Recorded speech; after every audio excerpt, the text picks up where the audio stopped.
हरे कृष्णा।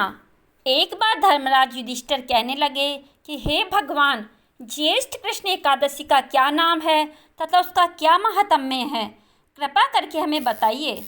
भगवान श्री कृष्ण कहने लगे कि हे राजन, यह एकादशी अचला तथा अपरा दो नामों से जानी जाती है। पुराणों के अनुसार ज्येष्ठ कृष्ण पक्ष की एकादशी अपरा एकादशी है, क्योंकि यह अपार धन देने वाली है। जो मनुष्य इस व्रत को करते हैं वे संसार में प्रसिद्ध हो जाते हैं। इस दिन भगवान त्रिविक्रम की पूजा की जाती है।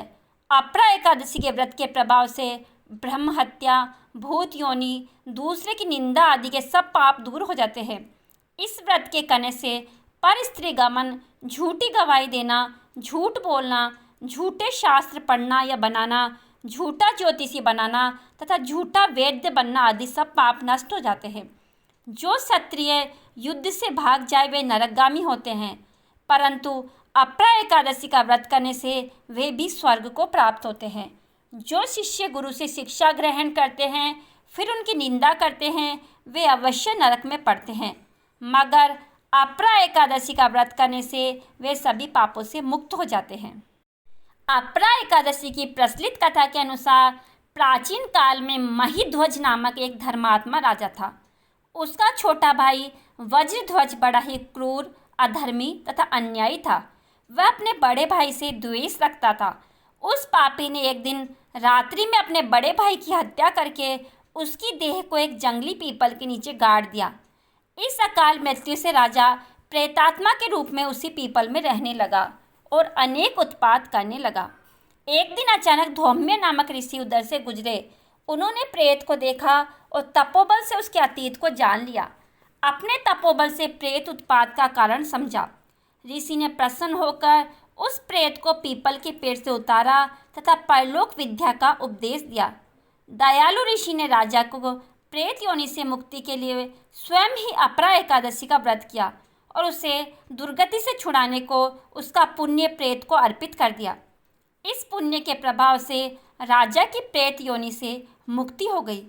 वह ऋषि को धन्यवाद देता हुआ दिव्य देह धारण कर पुष्पक विमान में बैठकर स्वर्ग को चला गया। हे राजन, यह अपरा एकादशी की कथा मैंने लोकहित के लिए कही है। इसे पढ़ने अथवा सुनने से मनुष्य सब पापों से छूट जाता है। हमारे शास्त्रों में कहा गया है कि एकादशी व्रत करने वाले के समस्त पापों का नाश हो जाता है। प्रभु इस व्रत से प्रसन्न होकर साधक को अनंत पुण्य देते हैं।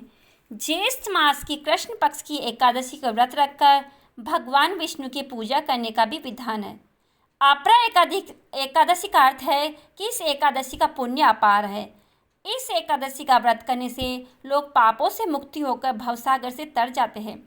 पुराणों में एकादशी के व्रत के बारे में कहा गया है कि व्यक्ति को दशमी के दिन से सूर्यास्त के बाद भोजन नहीं करना चाहिए।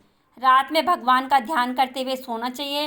एकादशी के दिन सुबह उठकर स्नान करके भगवान विष्णु की पूजा करनी चाहिए। पूजा में तुलसी दल, श्रीखंड, चंदन, गंगाजल व फलों का प्रसाद अर्पित करना चाहिए। व्रत रखने वाले को पूरे दिन परनिंदा, झूठ, छल कपट से बचना चाहिए। जो लोग किसी कारण व्रत नहीं रखते हैं उन्हें एकादशी के दिन चावल नहीं खाने चाहिए, और जो व्यक्ति एकादशी के दिन विष्णु सहस्त्र नाम का पाठ करते हैं उस पर भगवान विष्णु की विशेष कृपा होती है। अगर आपको कहानी पसंद आई है तो कहानी कमेंट बॉक्स में जय श्री कृष्णा अवश्य लिखें। आप सभी को अपरा एकादशी की बहुत बहुत शुभकामनाएं। राधे राधे।